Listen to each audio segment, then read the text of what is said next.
Banjir masih menjadi salah satu masalah di Jakarta.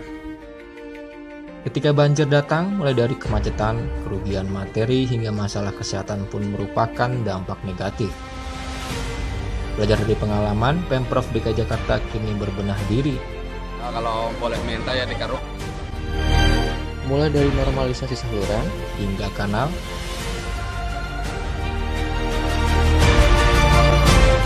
pembangunan turap, dan kesiapan rumah pompa. Dia lebih cepat aja tahun sekarang turunnya dibandingkan tahun kemarin.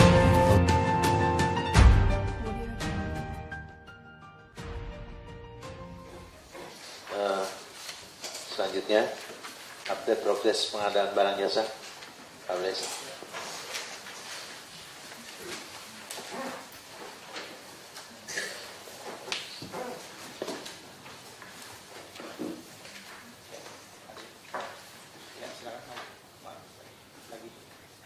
Izin Pak, dari 15 SKPD terbesar Pak, ada 5 dinas yang anggarannya mencapai 70% Pak, yaitu Dinas Perumahan DPGP, Dinas Marga, Tata Air, Dinas Pendidikan, dan Dinas Kesehatan. Rata-rata sudah 85% Pak prosesnya sejak kaji RUP. Jadi di sini, jadi ini jumlah kegiatan dikonsolidasi, jadi ini konsolidasi, jadi yang jalan adalah ini. Seperti Dinas Pendidikan dari 288 paket kita bikin menjadi 9.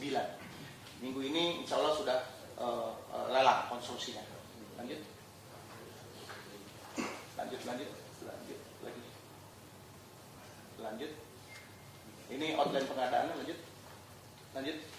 Ya, ini progres percepatannya Pak. Jadi dari konsolidasi 663 dari awal 1248 yang kita bikin 663, ini sudah 611. Ya, proses RPP, proses lelang, ini yang sudah lelang selesai. Lanjut. Ya, ini kendala percepatan lelangnya. Dari 611 yang belum pengusulan cuma 52. Kemudian di tahap pengkajian ada 155 yang belum dikaji RUP RPP, 496 sudah. Di sini kendalanya pelaksanaan percepatan pengadaan barang melalui konsolidasi pada SKPD tidak serentak. Kemudian ada program terhadap isu konsolidasi, tapi ini sudah selesai, kita harus konsolidasi semua. Kemudian belum adanya standarisasi konsolidasi, tapi ini juga sudah kita bikin dengan design and build, prototype.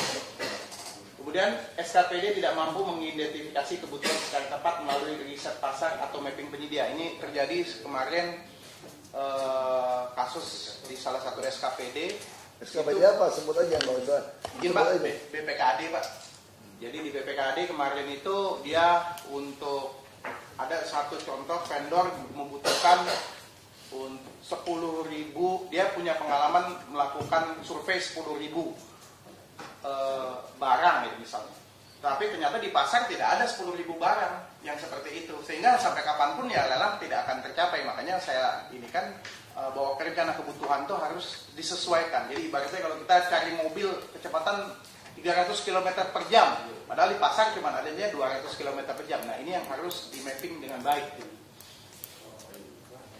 Kemudian rantai bisnis pengadaan bahan jasa tidak tergambar dengan akurat. Ini ambil contoh seperti pengadaan baju seragam dan sebagainya, itu karena kita kan beli dalam jumlah besar. Kalau beli dalam jumlah besar harusnya surveinya ke distributor, bukan ke eceran, karena harganya harus lebih murah gitu. Dengan adanya konsolidasi ini faktornya adalah barang yang kualitasnya baik sesuai dengan yang ditetapkan dan harganya lebih murah. Jangan sampai terjadi harganya malah sama dengan harga eceran karena kita konsolidasi gitu. Lanjut. Kemudian orang-orang yang seperti itu dicatat, itu perlu di training atau disingkirkan sama dua. Kalau dia bodoh diajar, kalau dia udah pintar kayak gitu disingkirkan udah. Makanya kami kaji ulang. Harus begitu di asisten. Karena ada unsur. Kenapa? Ini bukan saya sujon ini Pak Bres. Dari awal pertentangan tentang konsolidasi dan bukan ini begitu kencang. Dan oknum-oknum PNS ini membawa kasus ini ke DPRD sebetulnya untuk menggagalkan. Jadi kenapa keburu janji sama orang tertentu untuk kerjaan ini?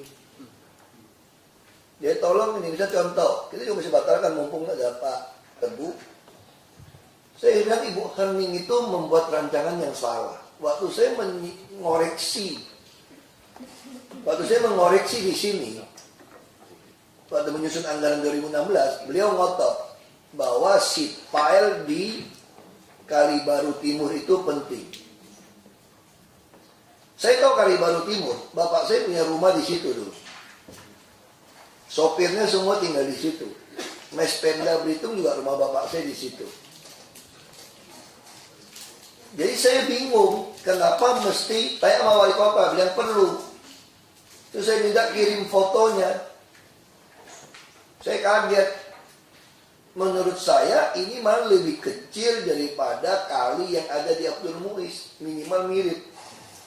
Sama kayak Abdul Muiz, perlu nggak sitpile? Tidak perlu. Sesudah sitpile diakui tidak perlu sitpile. Karena aliran tengah kita beres, Pak. Jadi buat apa sitpile di aliran tengah? Nah sekarang pertanyaan saya, buat apa mengorbankan para pedagang hanya gara-gara mau sitpile kali? Aduh, saya kira kali paling selebar gini loh, Pak. Anda mau sitpile gitu mahal, mau ngapain? Cuma kali doang. Mau bikin gitu tinggi. Kalau bikin gitu tinggi, air juga nggak bisa masuk. Mau bikin pintu lagi. Kamu bikin tinggi, malah air nggak mau turun loh, Pak. Sekarang kondisi ini air turun. Kalau Anda mengatakan bahwa batunya bisa roboh macam-macam, Anda kan tinggal dalamin lumpur, diukur-ukur, Pak. Roboh dikit juga tinggal dikerjain. Kalau nggak bisa masuk alat, paling minta satu toko bongkar masuk. Nah saya juga nggak perlu, masih ada ujungnya bisa turunin alat. Nah terus kalau ada sitpile, jembatannya nggak ditinggiin semua. Ada guna nggak sitpile kita, Pak? Makanya saya mau batalin itu. Ngotot dia. Dia ngotot itu Pak Wali yang pusat. Menurut Pak Wali perlu nggak sitpile? Sitpile apa keruk lumpur yang lebih betul? Keruk lumpur juga bisa kirim alat spider kecil, eskavator kecil. Orang, ini dicontoh nih, otaknya yang penting proyek.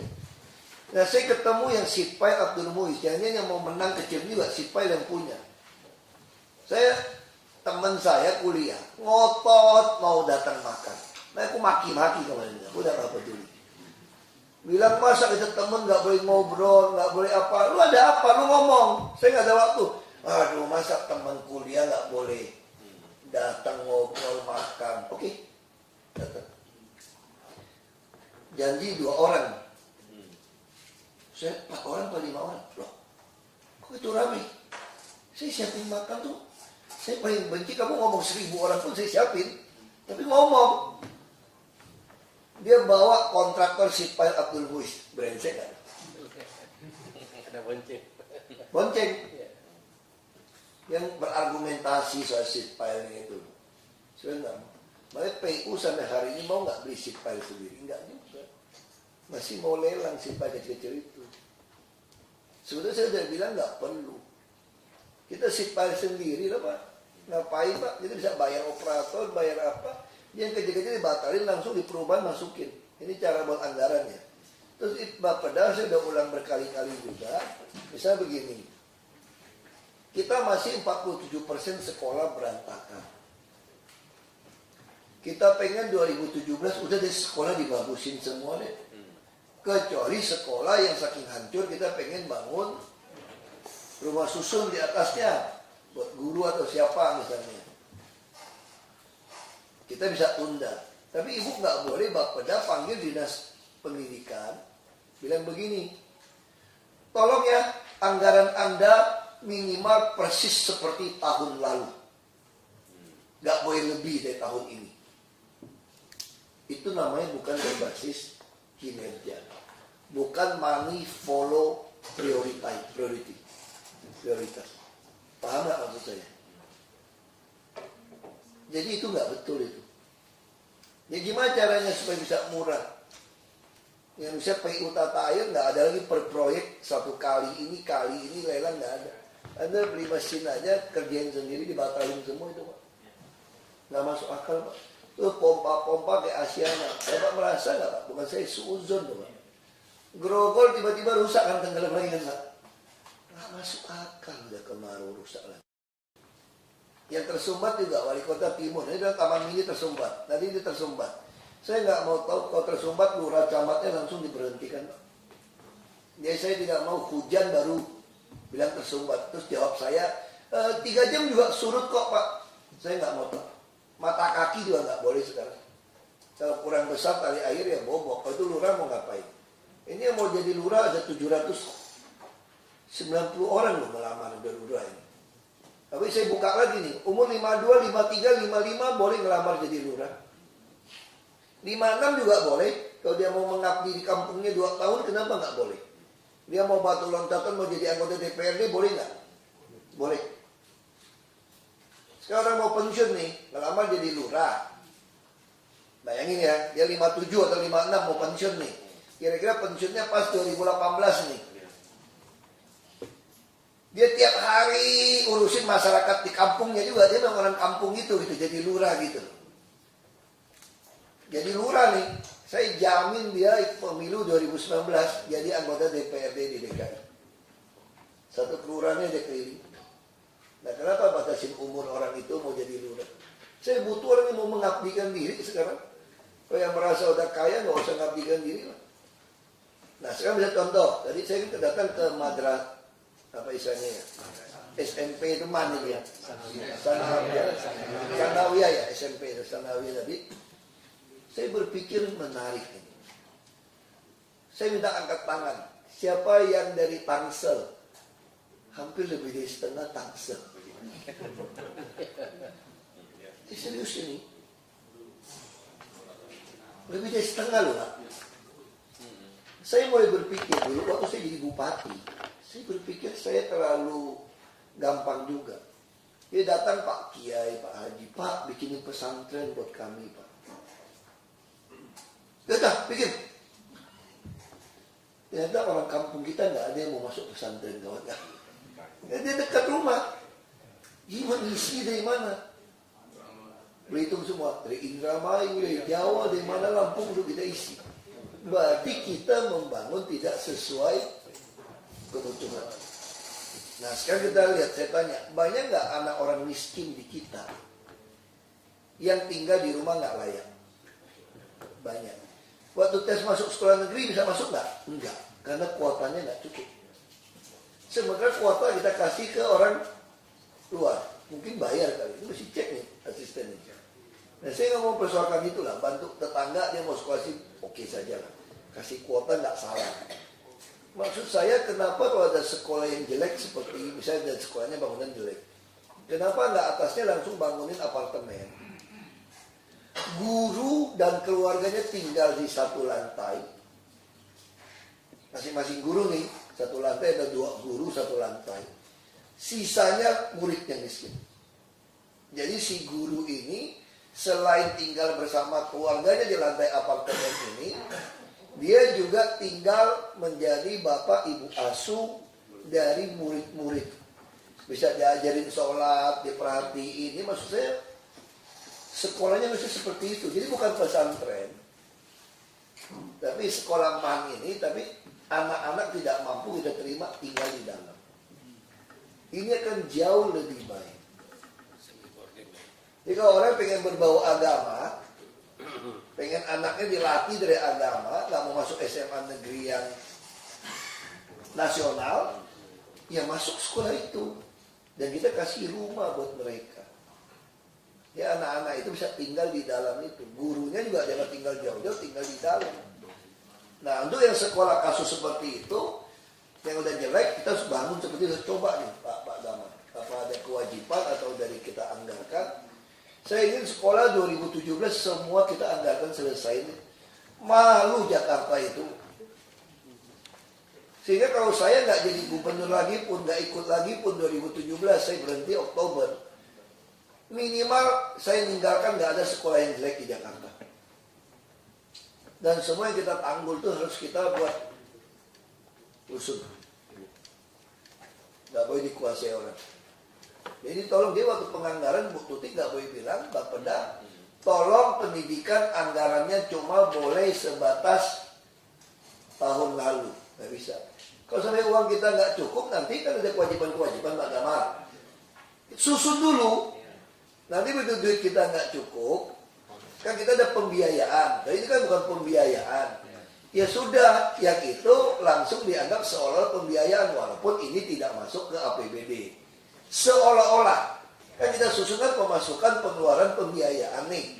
Ya susun aja sampai udah susun semua yang prioritas, akan keluarlah kita butuh pembiayaan sekian, sedangkan silpa kita tidak cukup. Nah, yang tidak cukup inilah kita asumsikan pembiayaan itu seolah-olah dari kewajiban pengembang. Walaupun uangnya tidak masuk di dalam pembiayaan, ini kita seolah-olah. Itu cara susun anggaran. Nah, lalu bagaimana bisa SKPD yang buat kegiatan macam-macam yang nggak perlu, supaya SKPD-nya bergerak? Saya udah kasih garis sangat jelas.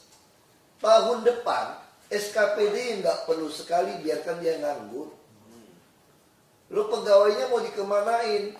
Dia gantilah posisi dukcapil, ngawasin. Sekarang CCTV gitu banyak. Kalau saya tanya sama Kominfo, siapa yang mau prototin CCTV? Pasti dia ngajukan PHR. Itu yang aku benci. Sementara banyak staf kita digaji 13 juta, 15 juta, 16 juta dengan TKD-nya. Itu kagak kerja sebetulnya. Kita baik hati, Anda boleh terima 13 juta nggak apa-apa. Minimal Anda dapat uang itu tungguin fungsi PHR. Kalau tidak, ada PHR 3,1 juta plus 13 juta. Lebih baik fungsi PHR Anda kerjakan dengan gaji 13 juta. Kurang ajar betul sebetulnya. Jadi alasan dari Pak Haji pasti saya tahu. Males Pak, PNS kita males Pak.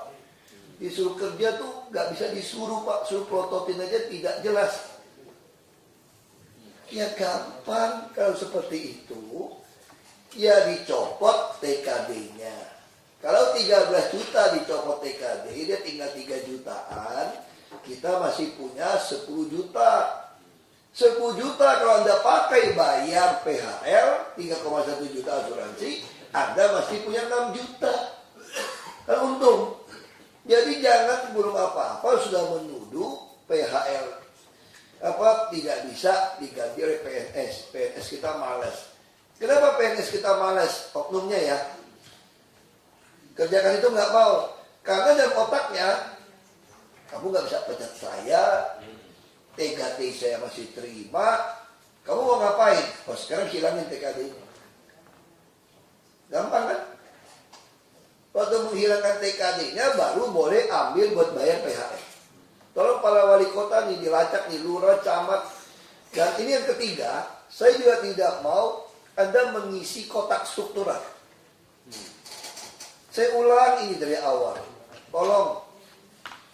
Jadi pasti kalau ditanya sama kantor lurah camat, cukup nggak orangnya? Nggak cukup. Kenapa? Saya kasih tidak ada staf, tidak ada sekretaris, tidak ada ini, macam-macam disebutin. Artinya apa itu? Mengisi kotak. Nah, saya tidak mau mengisi kotak. Kasih boleh nggak merangkap kerja? Boleh. Masa fotokopi saja masih suruh orang? Ada spesial ngambil teh cuma sekelas kasih. Belum lagi kasih P2B. Kalau Pak Wali Kota udah tahu semua udah kelakuan P2B, mantan-mantan P2B. Akhirnya kita copot naik lagi jadi kasih-kasih di kecamatan atau turun. Dari Sudin turun ke kasih. Minta turun eselon 4. Itu mainnya gila-gilaan itu. Pembiaran bangunan-bangunan. Jadi sekarang kita nanti ada pengarahan. Begitu ada bangunan liar, si lurah tidak laporkan, tidak stop. Maka lurah camatnya langsung kita copot. Langsung stafkan saja. Bapak Ibu pasti pikir, wah ini tambah musuh. Kepalang tanggung saya bilang. Kalau semua orang ngarap saya tidak ikut gubernur, ngarap tidak jadi gubernur lagi, ya sudah. Kalau mau ngarap kita sama-sama hadap-hadapan sekarang. Kepalang tanggung saya. Kamu pengen gituin saya lebih baik gitu aja. Jadi kasarnya gitu udah. Saya kalau digituin saya makin konyol udah. Sama-sama aja kamu cuma kamu aja yang berani mati bareng. Saya juga demen mati bareng. Saya juga demen. Sama. Gitu loh. Saya juga sama otaknya udah, saking muak udah kayak gitu. Jadi saya udah ulang terus ini. Ini udah mau berakhir di tahun depan, masih nggak mau. Misalnya kayak Bu Ika, saya nggak mau buying time UPT itu. Nempel stiker mau dibentuk bertahap. Emangnya mau ibu mau resmiin nempel, saya nggak mau.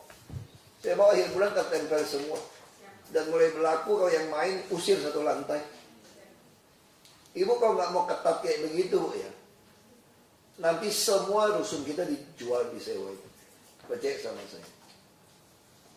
Karena backlog rumah ini terlalu besar di Jakarta. Kalau nggak mau ketat seperti itu rusak. Dan saya yakin yang setan-setan yang mau jual sewa itu di bawah 50% Bu pasti orangnya Bu. Yang asli mau tinggal itu pasti di atas 50%. Kalau dia lebih banyak dia lapor sama kita dia lebih takut diusir kan. Coba kalau nggak takut diusir, dia akan nggak mau ribut. Sekarang harus ketat. Ya tolong lelang ini kalau yang nggak becus lagi cabut aja udah Pak. Nggak usah tunggu-tunggu lagi. Langsung ini Bapeda, tolong Bapeda harus ini nih butuh ini. Konsep Bapeda anak buah ibu dari zaman Bu Yani Bu, itu masih konsepnya bukan berbasis kinerja. Saya bahas anggaran di sini sampai hari ini, saya melihat banyak orang Bapeda itu masih prinsipnya jumlah kuota uang. Kita udah terus ngomong. SKPD rata-rata cuma mau ngabisin duit ada kegiatan. Salah. Double salah. Ini tolong ditekanin itu anak buahnya. Salah mereka Bu, cara kerjanya itu. Terus template.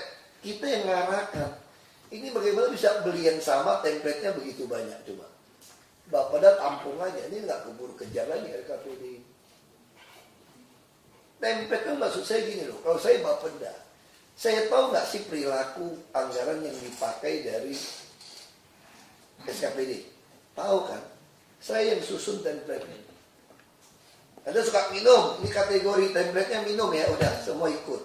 Bukan Anda masing-masing mau minum, ngajuin template. Ada template beli air kemasan, ada yang putih, ada yang biru. Akhirnya cuma satu urusan minum, template-nya 10. Karena Bapeda menampung permohonan template oleh orang. Harusnya Bapeda yang menentukan template. Minum satu template. Mau kuning, hijau, biru, gua gak mau tahu. Satu template loh. Minum. Udah titik. Gak bisa ngisi berdebat sama kita. Ini enggak. Bapeda kemarin masing-masing bikin template masing-masing. Dan dia tampung. Syok sendiri. Kegiatan lebih banyak daripada tahun lalu. Gawat gak? Ya kan? Langsung saya betul baca lebih tahun lalu udah tahu ngaco. Harusnya kalau kita bikin template lebih dikit nggak harusnya? Lebih dikit. Kok bisa? Karena masing-masing bikin template. Itu nggak keburu nih. Cuman ini KUHP harus beres ini Pak. Saya mesti mulai gilir nih, mulai besok nggak bisa, besok panggil KPK lah. Izin Pak Gubernur. Ya. Saya minta waktu 1 minggu biar di forum saya dulu Pak. Iya. Saya sisir dulu. Tapi template-nya digabungin ini. Konsolidasi template ini. Saya sudah kasih guidance sangat jelas ya. Tidak ada pemotongan uang jatah seperti tahun lalu. Yang penting prioritas. Lalu kalau tidak prioritas, tidak penting, dinolkan. Habis. Tolong, saya ingetin. Dia tidak ada, nanti saya kegiatannya apa? Nganggur dong, biar nganggur loh. Gak apa-apa. Kita pindahkan ke yang membutuhkan. Ini paham ini. Cara susun anggaran. Kalau nggak percuma kita bikin anggaran. Kalau budgeting mau apa, percuma ya. Ya ini tolong Pak, nggak ada lagi toleransi Pak. Nggak jelas, saya coret aja Pak. Sama nama PNS dicatat. Yang barang semua nggak bisa kerja dicatat. Itu untuk kita kirim ke Diklat. Supaya dia ngerti pembelian barang. Lalu Diklat, kita putuskan gini saja. Daripada bangun sampai 2021, triliun 6, batalkan semua kantor Diklat kita. Itu semua dibuat rusun saja sudah. Rusun kelas menengah untuk orang kos saja. Supaya ibu bisa subsidi. Ibu harus ingat tuh Bu, bangun rusun gitu banyak, 5.000, 15.000 Bu. Nanti udah jadi ratusan ribu, ambruk APBD kita. Nggak kuat ada pemeliharaan. Ini pakai lift kalau nggak pemeriksaan repot. Jadi gimana caranya? Kita mesti buka apartemen harga kos yang untung. Swasta nggak bisa bangun karena dia hitung balik modal tanah, balik modal bangunan. Kita hanya hitung biaya operasional dan penyusutan saja sedikit. Untuk apa? Supaya dapat keuntungan ini, UPT ini, dia bisa subsidi ke yang bawah. Lalu itu untuk siapa? Bukan sembarangan dilepas tuh. Ini untuk pekerja muda, keluarga muda yang kerja di Jakarta tapi tinggal di luar Jakarta. Jadi kategorinya jelas. Paham nggak ini Bu Ika? Jadi sehingga mereka itu akan mengurangi kemacetan juga. Hari biasa tinggal di dalam kota. Jadi kita mau mengundang kembali seluruh orang yang beraktivitas di Jakarta tetapi jadi komuter tiap hari bolak-balik Jakarta.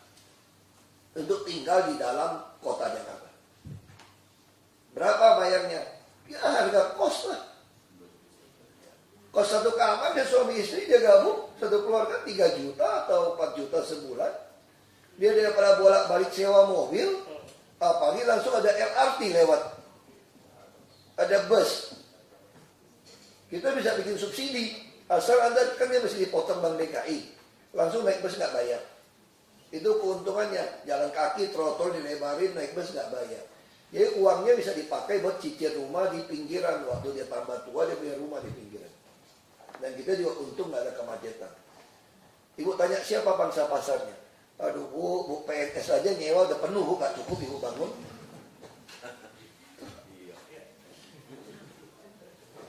Jadi diklat dulu gimana diklatnya? Ini kan ketemu orang nggak ngerti nih, mau pengadaan barang di swasta perusahaan minyak semua ada pelatihan diklat nggak pengadaan barang? Kita kirim, siapin uang. Jadi diklat kita kecil, kita hanya mengatur orang untuk kirim diklat. Jadi dia hanya ngatur, oh ini orang kurang cakep di sini. Semua kita kirim saja udah. Kita lupakan bangun diklat sendiri. Kuningan bukan dibatalkan diklat batal, tapi dijadikan apartemen untuk sewa. Semua itu aja mau PNS sewa, mau berapa ribu orang bangun di situ aja, beberapa lantai. Lebih berguna. Nggak usah ada kantor diklat hebat-hebat lagi. Nggak becus juga kita ngatur diklat. Nah ini diklat ngabisin duit banyak, belum itu hasil. Lebih baik kirim swasta, nggak bisa main lagi. Anda kirim ke swasta diklat, dia mau nggak kasih sertifikat ke kamu kalau nggak lulus? Nggak bisa. Di kita masih bisa ya kenal. Masa nggak mau bantu Anda lulus? Kerja nggak bisa. Ya semua sertifikasi di luar saja udah. Itu aja putusannya. Ya nggak tahu mau ganti gubernur ya. Minimal sementara ya begitu. Putusan kita ya begitu Pak ya. Nggak apa diklat triliunan habisin gedung. Jadi biaya operasional gimana? Melatih orang gimana? Wah pusing. Jadi mungkin sekarang dulu sebetulnya konsepnya begitu Pak. Cuma untuk persyaratan penjenjangan diwajibkan punya asrama, punya makanya dulu. Nah, jadi kalau bukan penjenjangan sebetulnya nggak ada masalah. Sekarang zaman udah berubah Pak, udah ada sertifikasi. Memang zaman kayak dulu. Kalau dulu cuma pemerintah yang ngerti urusan pemerintah karena bukan berbasis kinerja. Pembukuannya beda. Dan kita lama nggak deket Pak. Sekarang ya Pak ya, kalau kita bicara jujur Pak, orang-orang perusahaan swasta masuk ke Pemda bisa kerja lebih bagus nggak dari kita? Gak ada perbedaan kok kita Pak. Dengan swasta kok. Mentalnya lebih bagus. Kalau gaji besar. Makanya dulu eselonnya kita turunin dari 2 ke 3 dulu Pak. Yang diklat. Iya, semua kita turunin. Tapi kita nggak mau lagi Pak. Langsung siapin uang ini aja. Jadi diklat hanya ngatur administrasi mau kirim orang kemana. Numpang. Jadi kita bayar per orang. Saya mau tanya, diklat perbankan lebih hebat nggak kalau belajar akrobasis? Orang urus bank nih, ngatur duit ini. Kalau gitu kenapa nggak kirim ke bank? Ayo ke Bank Mandiri, BNI itu latih. Jadi bagi kita bikin, dia punya diklat, Mandiri punya diklat, BNI punya diklat, titip. Bayar berapa orang ikut untuk belajar soal keuangan. Kita punya sarjana hukum, Bisa nggak kirim ke kantor pengacara untuk dapat sertifikat avokat? Cuma nggak bisa ikut ambil ya dia ya. Boleh nggak ikut diklatnya? Boleh Pak. Kirim supaya waktu debat di pengadilan itu lebih pintar Bu. Kirim semua siapin uang. Perlu nggak diklat kita? Nggak perlu. Ngapain bikin diklat sendiri? Apalagi yang perlu kirim diklat, bisa pelatihan, lurah, camat, estate manager, banyak perumahan mau latih, malah bisa gratis. Latih sekolah juga bisa. Sosial, banyak yang mau latih kerja sosial kok. Perawat banyak. Kenapa nggak mau kirim? Dokter semua mau perawat, mau dikirim, mau pelatihan ke luar negeri, semua siapin duit aja udah. Duit aja Pak, 2000. Nah, mengenai pengadaan barang Pak, itu kita lihat di lapangan, sebetulnya fungsinya kan dia udah bareng Pak. Jadi prosedur itu masih seperti panitia pengadaan. Iya. Nah, jadi harusnya dia campur tangan Pak di sini Pak. Simpul mungkin simpul yang hilang, simpul perencanaan. Jadi waktu di simpul perencanaan ini sebetulnya PBJ udah boleh masuk untuk mengantisipasi tadi Pak kekurangan barang. Dia masih terlalu banyak cabang-cabang anak buah tuh Pak. Padahal itu nggak perlu. Kita itu perusahaan besar Pak. Jadi itu yang saya suka ngomong. Sebetulnya itu saya berani bubarkan camat sampai wali kota sebetulnya DKI. Jujur kantor bisa saya tutup. Betul. Saya zamannya cuma punya lurah, partisipasi masyarakat, SKPD. Ngapain Anda punya sudin ini sudin itu? Udah nggak? Ngapain? Saya tanya, ada nggak perusahaan kontraktor di Jakarta punya kantor lagi di Jakarta Pusat, Jakarta Selatan, Jakarta Timur, ada nggak kontraktor kayak gitu? Satu workshop semua mau kemana dia kirim alat, ini ngapain kita punya pegawai gitu banyak? Kalau enggak nih, sekarang PHL kita tuh 85.000 loh, 70.000. Ini semua nggak tambah PHL. Kenapa? Karena PNS kita hampir semua nggak mau kerja yang kotor, kasar. Nggak apa-apa. Nah, sekarang saya tanya lagi. Kalau Anda nggak mau kerja yang kasar, yang kotor, buat ngawasin boleh nggak PNS? Boleh. Kalau gitu pengawasan jangan kasih ke PHL juga. Coba lihat di lapangan. Mandor, supervisor PHL itu siapa? PHL juga. Gila kan? Loh kita ini siapa? Tukang, bos. Perintah aja. Terus kan nggak usah jauh-jauh. PNS gitu banyak, semua sarjana gitu banyak. Kalau cuma prototip ngatur kru apa nggak bisa? Mau nggak Smart City pakai? Nggak mau, pusing Pak ngaturnya Pak. Kenapa nggak enak sesama PNS? Padahal kan enak saja sekarang, tarik saja kalau dia nggak mau kerja, coret, buang. Saya lagi mau penghematan TKD Pak. Dia PNS yang jadi staff cuma prototip CCTV aja, mandor aja nggak mau urus, buang. Kasih pensiun aja, nggak apa-apa, bayar gaji pokok, nggak apa-apa, tapi nggak ada TKD. Lebih untung kan, baru pantas Anda mengambil PHL. Karena masih untung. Kalau ini masih mau 13 juta, 15 juta per bulan, kagak kerja, Anda mempekerjakan satu orang untuk menolong dia jadi supervisor, gila nih. 20 juta nih satu tugas. Main lagi di bawah. Ini juga belum tentu dia jujur loh, terima 13 juta loh. Masih suruh PHL-nya kasih duit. Buang aja udah begitu. Ya, ini masih jelas. Udah itu ya? Yang masih standar pur ya? Kita mesti ngapain dia ngomong apa deh? Beda. Pak Pres sudah kan?